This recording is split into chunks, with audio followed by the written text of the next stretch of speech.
Full enclosure, the reason I hate that coffee shop guy. A tits rumping co ltd and associate letters to the editor. Editorial as in the editor writes letters and you sit down and shut the hell up, might even learn a thing or two, stupid ass. When he asked me if I had my Raycons in, this little noodle neck didn't take into consideration who I am and where I come from. Maybe some of you, the ones writing into my fucking newspaper and defending him and saying have some respect for our boys in Iraq, and it's a thin blue line between you and me beating the shit out of you, in gold and some kind of weird formulation demanding to know about my racial politics shit. I wish I could remember how you phrased it in those letters. There were about 15 letters with similar formulations. I think you should get to know me a little better. You know I'm Swiss. You know I'm old school. You know Tits Rump, my incorporated company limited, and you probably assume the associate is one of my buddies, such as Jurgen or Bert or Bertus or Bertram or Saint Germain or LM or the Spirit Devil or one of the other people I have thus far named in my publications as friends of mine. It's been over 40 years, folks. I name a lot of people. Do you even know my grandkids' names? The truth is, you know me more than you probably realize. When you go to those big box stores, you buy your little soaps and shampoos and gummy bears. Surprise. You turn on your television set? You think I only touch newspapers and nudie magazines. Actually, that part is true, but I personally have been on television no less than 27 times. How about all the stupid paperwork you need filled out for your online colleges and the bullshit education that you buy off the television?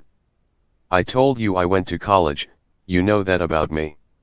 What you don't know is, where did I got to college? And what do you know about? Let's just call them my college buddies. We were in different colleges, that means different degrees. There are different degrees. We always said there were only 3 degrees, but the reality is more complex. We had a few things in common. The distinct shade of burgundy that you see embossed with gold. Colors of the brothers, they say. But even that didn't matter. Some of us identify our mark with blue and argent, or a shade you might call silver. Hell, I knew a guy who used green and black for his shit, but he worked for 7-Up/Dr. Pepper, so no one took him seriously, plus he was on strange drugs. The point is this, the one thing we all have in common, there's one thing we hate, the head fonts. I made this clear in the previous full enclosure, give or take a few years ago. I hate headphones. Frankly, I don't like music that much, but I enjoy a tune every now and again.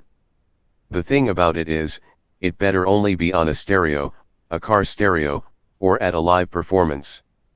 I'm gonna take issue with a silent rave because all I see is a room full of dumb motherfuckers, acting stupid, and in immediate danger if I call their violation and sit them down in the chair. They won't be sober raving or raving under the influence of MDMA then, they will be sat down in the chair. Go ahead and tell me, or any one of my brothers, you was listening to a podcast on those fucking things. Tell someone wearing this fucking ring you see on my hand, tell them you was listening to podcasts. You was learning about culture, or the world. Tell me to my fucking face you decided to pass up a newspaper to listen to a podcast on headphones. Some people say we go too far about the headphones, and it's just a style of the time of the younger generation. I tell those people to shut the fuck up. They say we are crazy about it. I say, we are insane. Do you understand what I mean? So remember this, little boy, and remember especially hard if you talk to that dickhead at the Starbucks, when it comes to headphones, I am insane. Don't let me catch you hearing the headphones.